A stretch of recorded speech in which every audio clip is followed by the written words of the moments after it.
Hello friends, income tax के cases की series में आज जो केस हम डिस्कस करेंगे वो इस चीज को लेकर के है कि यदि एसएससी कोई एक रियल एस्टेट डेवलपर है और एसएससी के यहां सर्च होती है और उस सर्च के अंदर एसएससी का कोई सीनियर सेल्स मैनेजर ये स्टेटमेंट देता है कि एसएससी ने अपनी प्रोडक्ट को बेचने में, अपने फ्लैट्स को बेचने में, अपनी यूनिट्स को बेचने में सेल डीड के अलावा जो अमाउंट मेंशन है उसके अलावा भी ऑन मनी अमाउंट रिसीव किया है और कहीं पे भी जो सर्च पार्टी है, जो डिपार्टमेंट है, वो एसएससी के जो पार्टनर्स हैं उनकी स्टेटमेंट में ये क्रॉस क्वेश्चन नहीं करते या ड्यूरिंग द असेसमेंट प्रोसीडिंग्स कहीं पे भी दूसरी पार्टी से इस चीज को एग्जामिन नहीं करते कि क्या उन्होंने ऑन मनी अकाउंट दिया है। तो क्या इस पूरे प्रोसीजर के अभाव में एसएससी के ऊपर ऑन मनी रिसीव करने की एलिगेशन के बेसिस पर एडिशन किया जा सकता है? यही इशू पुणे आईटीआईटी की ए बेंच ने अपने एक case Ganraj Homes LLP versus assistant commissioner of income tax के केस में डिसाइड किया और ये case 123 ITR tribunal page number 630 पर रिपोर्ट हुआ। इस केस का जजमेंट 7 फरवरी 2025 को आया। केस के फैक्ट्स बहुत इंटरेस्टिंग हैं। केस असेसमेंट ईयर 17-18 से लेकर के असेसमेंट ईयर 19-20 से रिलेट करता है। एसएससी पहले एक प्राइवेट लिमिटेड कंपनी के रूप में काम कर रहा था, फिर एसएससी ने अपने बिजनेस फॉर्मेशन को चेंज करके उसको एलएलपी किया। एसएससी के यहां सर्च हुई। एसएससी ने एक दूसरे एसएससी के साथ मिलकर के एक एग्रीमेंट किया था कि दोनों मिलकर के लैंड को डेवलप करेंगे और लैंड को डेवलप करने के बाद उसमें जो रिलेटेड फ्लैट्स हैं और या यूनिट्स हैं उनको बेचेंगे। जब एसएससी के यहां सर्च हुई तो उस सर्च के अंदर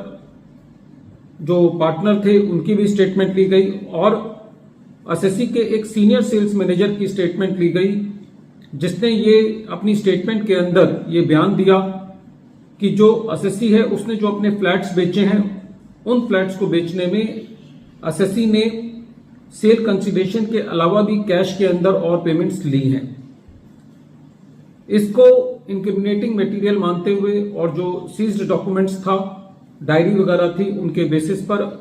एसएससी को section 153A subsection 1 clause A का नोटिस भेजा गया। उसके एवज में एसएससी ने निल की रिटर्न फाइल करी और during the assessment proceedings assessing officer का यह मानना था कि जो असेसिंग ऑफिसर के पास इंक्रिमिनेटिंग मटेरियल के आधार पर इंफॉर्मेशन है वो 15 फ्लैट्स के से रिलेटेड है। उन 15 फ्लैट से रिलेटेड सीनियर सेल्स मैनेजर ने ये स्टेटमेंट दिया था कि इन फ्लैट्स को बेचने में एसएससी ने ऑन मनी पेमेंट्स ली है। तो असेसिंग ऑफिसर का ये मानना था कि क्योंकि एसएससी ने इन 15 फ्लैट्स के लिए ऑन मनी पेमेंट ली है तो बाकी फ्लैट्स के लिए भी कैश में पेमेंट ली होगी और एक साल के डेटा को असेसिंग ऑफिसर ने बिना किसी इंफॉर्मेशन के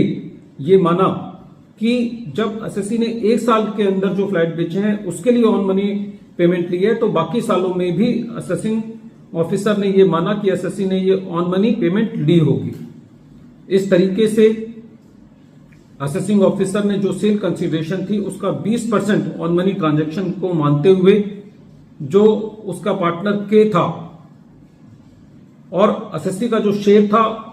एसएससी के शेयर से रिलेटेड एसएससी की इनकम में एड बैक कर दिया, जिसको सीआईटी अपील ने भी अपेंड किया। जब ये मैटर ट्रिब्यूनल के पास गया तो ट्रिब्यूनल का सबसे पहले ये कहना था कि इसमें कोई दोराय नहीं है कि एसएससी के सेल्स मैनेजर ने ये स्टेटमेंट दी है कि एसएससी ने ऑन मनी रिसीव किया है, लेकिन जब एसएससी के जो वर्किंग पार्टनर है उसकी स्टेटमेंट ली गई तो उस स्टेटमेंट के अंदर कहीं पे भी उस सीनियर पार्टनर से ये क्वेश्चन नहीं पूछा गया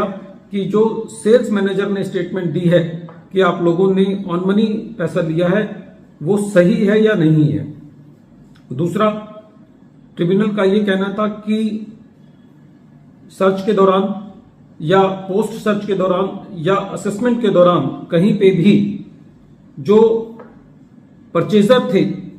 उनसे इस बात को एग्जामिन नहीं किया गया कि उन्होंने कोई ऑन मनी पेमेंट दी है तो ऐसे परिस्थिति के अंदर एसएससी का एडिशन ऑन मनी ट्रांजैक्शंस के लिए नहीं किया जा सकता। दूसरा, ट्रिब्यूनल का यह कहना था कि एक साल को बेस मानते हुए उस सेम चीज को दूसरे सालों में अप्लाई करना, एडिशन को इस तरीके से करना है कि एडिशन जो है वो खाली गैस वर्क और रफ नोटिंग्स के आधार पर की गई है। थर्डली, ट्रिब्यूनल का यह कहना था कि जो एसएससी का दूसरा पार्टनर है के उसके केस में भी सीआईटी अपील ने जो एडिशंस हैं उनको डिलीट कर दिया है और ये कहा है कि जो इंफॉर्मेशन, जो डॉक्यूमेंट्स इंपाउंड किए गए थे सर्च पार्टी के द्वारा, वो असेसिंग ऑफिसर के स्टैंड को टेस्टिफाई करने में इनकैपेबल हैं, इसलिए क्योंकि दूसरे पार्टनर के केस में भी एडिशंस को डिलीट कर दिया गया है। तो सारे फैक्ट्स एंड सर्कमस्टांसेस को देखते हुए एसएससी के केस में भी ऑन मनी की जो ट्रांजैक्शन है वो ये कहा जा सकता है कि वो खाली एक गैसवर्क और सस्पिशन के आधार पर की गई है। इस तरीके से पुणे ट्रिब्यूनल ने ऑन मनी पैसा रिसीव करने के आधार पर जो एडिशंस किए गए थे उनको डिलीट किया। वीडियो के अंत में एक बार फिर मैं केस का नाम रिपीट कर रहा हूं। केस का नाम है Ganraj Homes LLP versus assistant commissioner of income tax और ये case 123 ITR tribunal page number 630 पर रिपोर्ट हुआ और इस केस का जजमेंट